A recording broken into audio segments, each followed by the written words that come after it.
So maybe this feeds into the decline of the West and the rise of other powers because NGOs have embodied these liberal norms to such a large extent. Welcome to Global Dispatches, a podcast for the foreign policy and global development communities and anyone who wants a deeper understanding of what is driving events in the world today. I'm your host, Mark Leon Goldberg. I am a veteran international affairs journalist and the editor of UN Dispatch. Enjoy the show.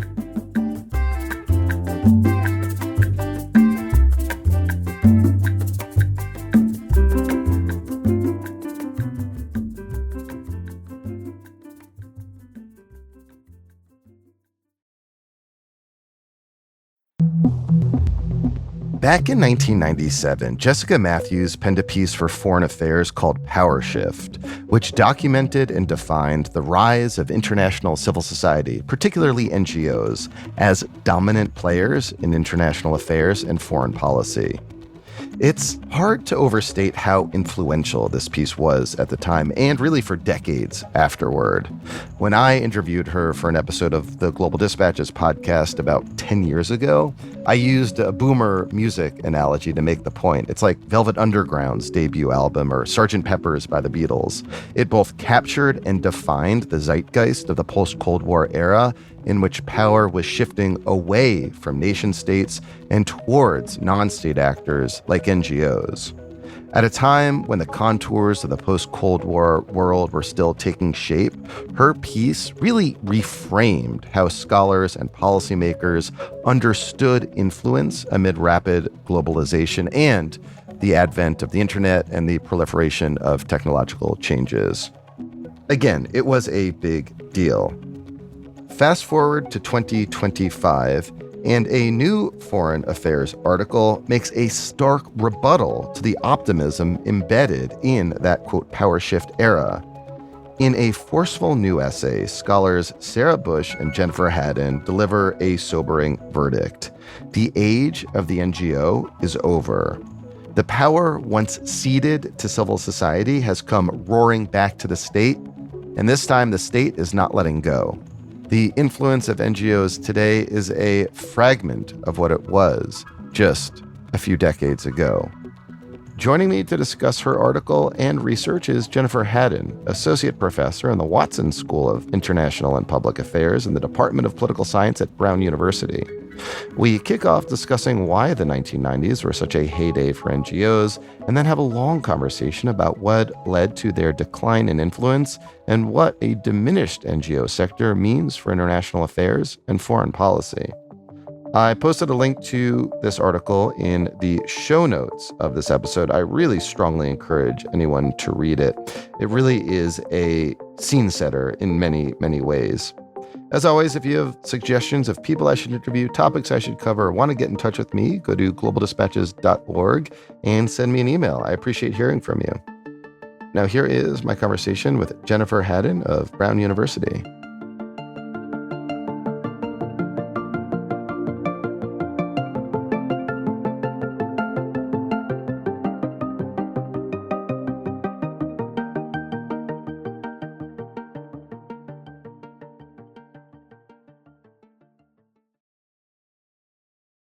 Jennifer, thank you so much for speaking with me and for that really fascinating article in Foreign Affairs. I wanted to kick off our conversation where you begin your article, which is back in the 1990s, which was something of a heyday for NGOs. What made them so impactful back then? And what are some examples of the impact of NGOs back then? So when we were thinking about our piece, we went back to an influential article that was published by Jessica Matthews in Foreign Affairs in 1997. And Matthews argued that the end of the Cold War brought with it a power shift where global civil society, which is typically formalized as NGOs, was sort of wresting power away from states. And a big part of that was because NGOs were organized around liberal norms that were being promoted by the United States and other Western countries in the immediate Cold War era. And there are, I think, a lot of good examples of this that kind of typify some of what was going on in terms of those dynamics. So on the advocacy front, one very well-known NGO is Amnesty International. Amnesty International was founded much earlier, but I think kind of had its heyday in that period of the 1990s, where it was very active throughout the world in protecting vulnerable individuals with their letter writing campaigns and their urgent actions, while also working on the policy side, advocating for stricter international standards on human rights. Another well-known example is the International Campaign to Ban Landmines, which was actually a coalition of NGOs. It was formed in 1992, and it successfully pushed for the adoption of the Anti-Personnel Mine Ban Convention in 1997 and won the Nobel Prize, I think, sort of exemplifying why many people admired international NGOs for taking on these new issues and putting them on the agenda. Another thing that was going on from the 1990s onwards is that NGOs were increasingly taking over the practical components of delivering development and humanitarian assistance. And they're taking that over from governments really as part of a broader push towards the liberalization of development sector, but lots of other sectors of government too. So a larger and larger share of foreign aid was being channeled through groups like Care International and Mercy Corps. And that really allowed these groups to grow their budgets and the scale of their operations significantly. It is worth emphasizing just how influential and impactful that article you referenced by Jessica Matthews, Power Shift, was at the time, which really made the case you just made to the broad international affairs audience that this was the age of NGOs. I mean, that I don't know if it's still on grad school syllabi, but it was back when I was in grad school, like 15 years ago. And it really did kind of set that agenda and make the case that you just made that this is the age of NGOs, that power is shifting in some significant ways away from states to the NGO sector for all the reasons you articulated. And NGOs were really able to be an impactful force in international affairs, pursuing often progressive agendas in terms of promoting human rights and advancing civil liberties around the world. But that's all changed for reasons that you identify and define in your article and in your research. I'm curious to learn from you before we identify like the causes of this shift away from the impact of NGOs. What did you set out to research? What did you research to determine how and why NGOs are less impactful today than they were back then? In the 1990s and in the early 2000s, there was a body of scholarly work and sort of popular work that was really pretty optimistic about NGOs and their capacity to change the world for the better, both because they were seen as principled actors and just because they were kind of like new actors that were nimble and innovative, that could bring new ideas and new organizational models to world politics. And so part of what me and my co-author, Sarah Bush, who is a professor at the University of Pennsylvania, part of what we were interested in trying to do was update that picture, thinking about, well, what does this look like 30 years from now? Like, these are no longer new actors in world politics. They've been around for a long time, and we expected to see some changes as a result of that. But then in addition, that the world today is a lot different than it was in the 1990s as well. So we've been researching this topic for about the last 10 years, and we aim to document the changes in the international NGO sector from the heyday of the 1990s to present.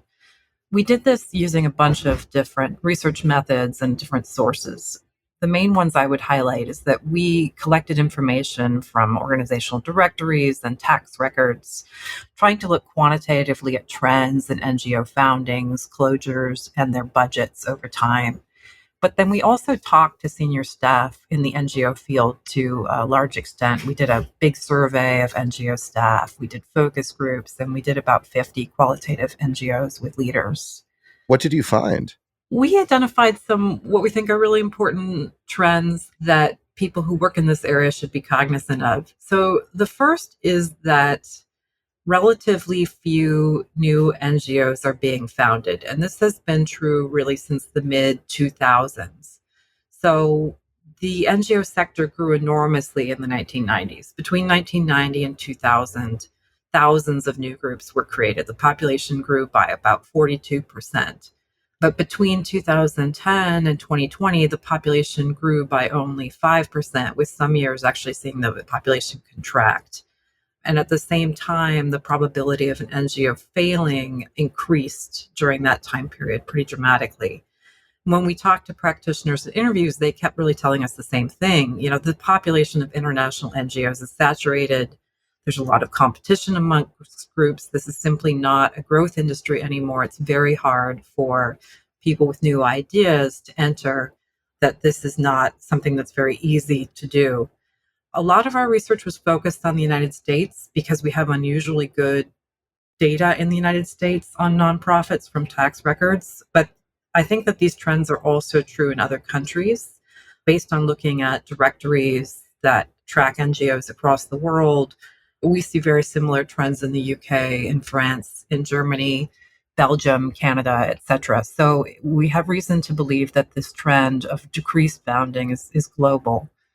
Moreover, as we detail in our book project, the new groups that were created in this recent time period tend to be what we would consider specialists, which means groups that focus on really one specific issue or one specific geographic area. So imagine, rather than an organization that's a generalist health group that does multiple kinds of interventions in multiple places, you have a very specific group that specializes in the delivery of masks during the pandemic in one particular region. That's the kind of thing that you could create in a more inhospitable environment, but a sort of broader group is much harder to create.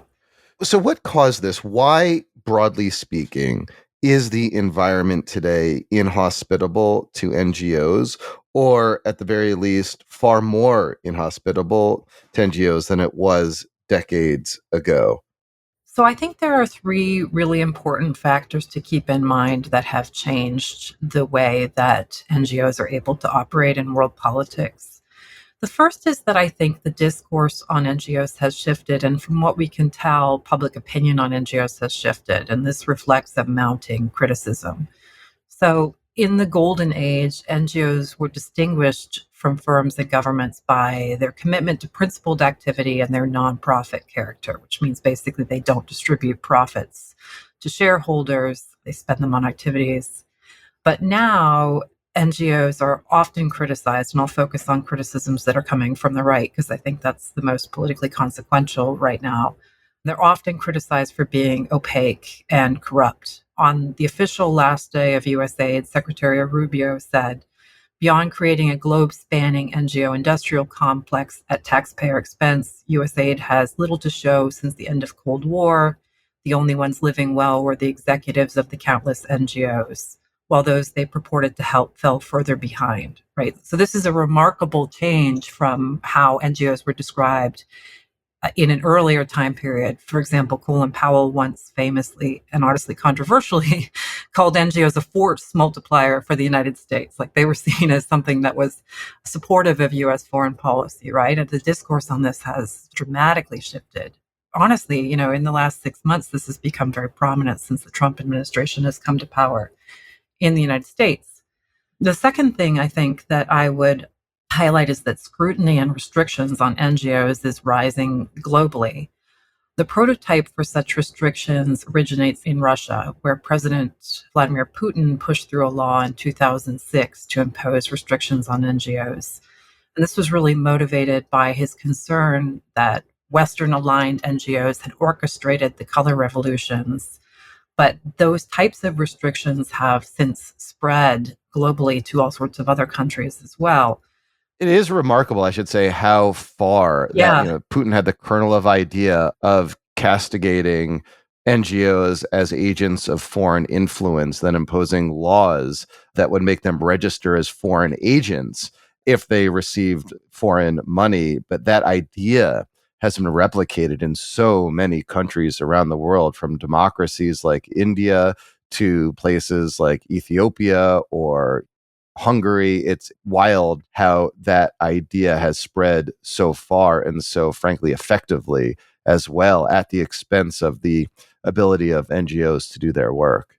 I think that's right. And I think sometimes observers are not aware of the extent to which NGOs face that kind of scrutiny and repression on the ground. According to one researcher, there are over 130 countries that have adopted restrictions on foreign NGOs, which is perhaps a much greater extent than many people realize.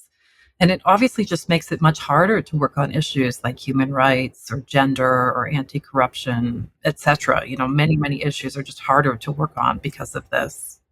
Ever since I've been doing what I do, which is, nearly 20 years at this point, one of the key trends over the last 10 years, 15 years or so has been that closing of the space for civil society around the world. And, with that closing of space for civil society and restrictions placed on NGOs, obviously comes the diminishing influence and impact of these NGOs.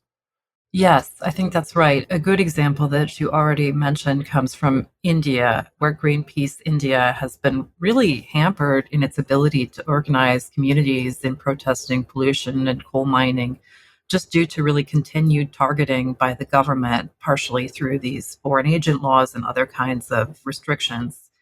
And, most of the allegations against Greenpeace have been disproved in court, but to a certain extent, if you're constantly fighting these legal challenges, it has an effect. And the group has really had to scale back its operations and reorient its campaign, just to focus on survival. And I think there are similar examples from Ethiopia and other countries where some sectors of groups have just really had to scale back as a result of this targeting.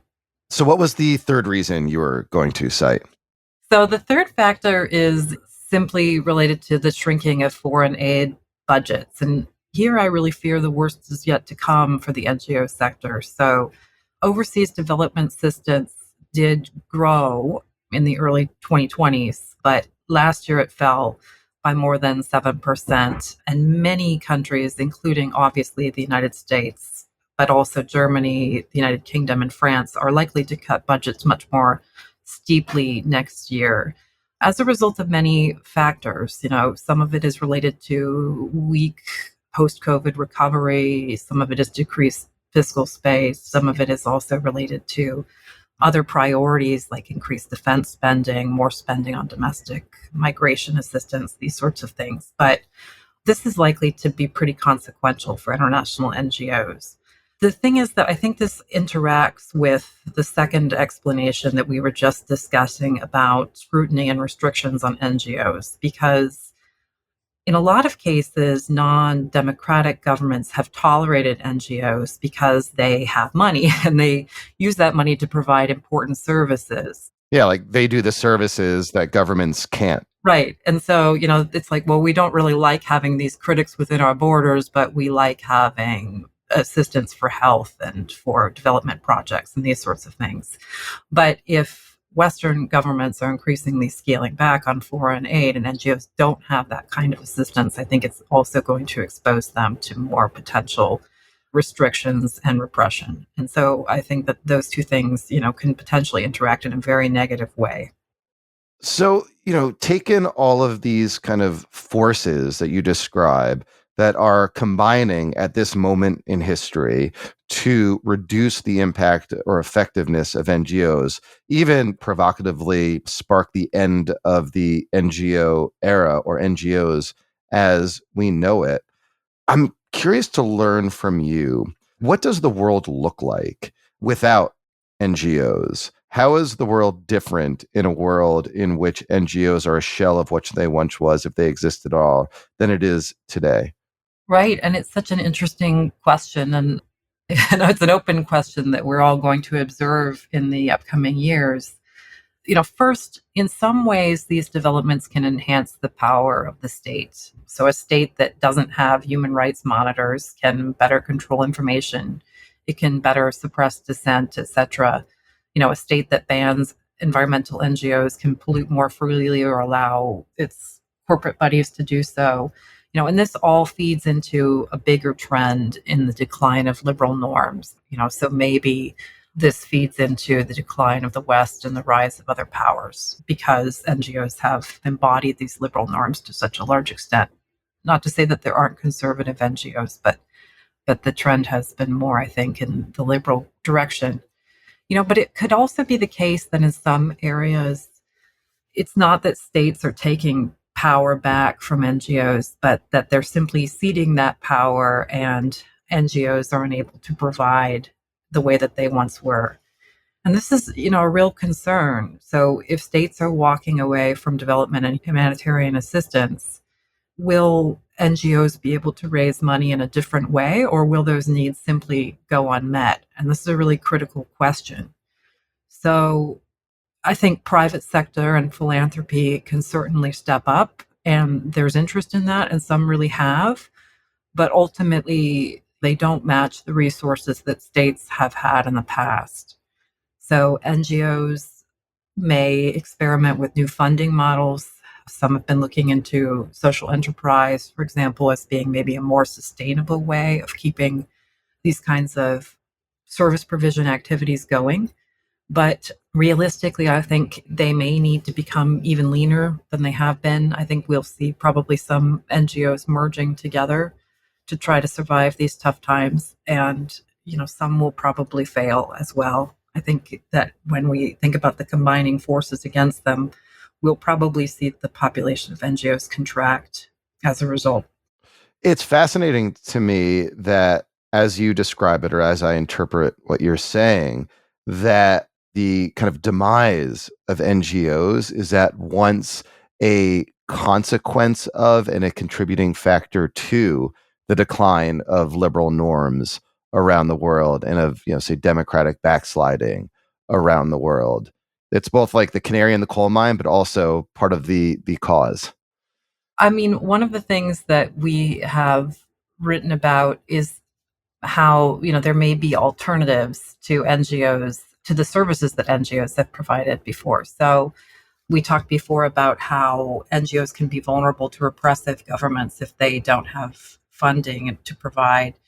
It may be that as these NGOs retreat, these governments may instead turn to China, which really offers an alternative source of development assistance via Belt and Road and other initiatives. And so as a result, that model just doesn't involve NGOs, and it doesn't expect recipient countries to meet any human rights or democracy standards. So I think that is something that clearly benefits non-Western countries, but perhaps doesn't benefit liberal countries the way that it once did.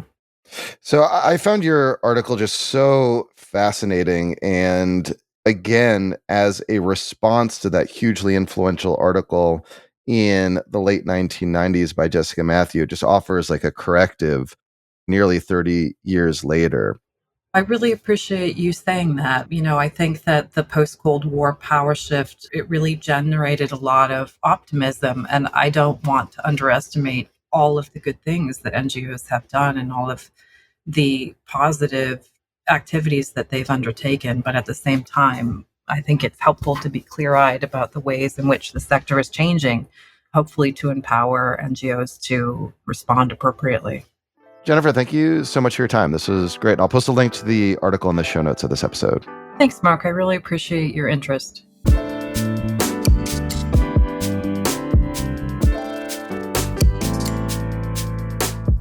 Thanks for listening to Global Dispatches. The show is produced by me, Mark Leon Goldberg. It is edited and mixed by Levi Sharp. If you are listening on Apple Podcasts, make sure to follow the show and enable automatic downloads to get new episodes as soon as they're released. On Spotify, tap the bell icon to get a notification when we publish new episodes. And of course, please visit globaldispatches.org to get on our free mailing list, get in touch with me, and access our full archive. Thank you.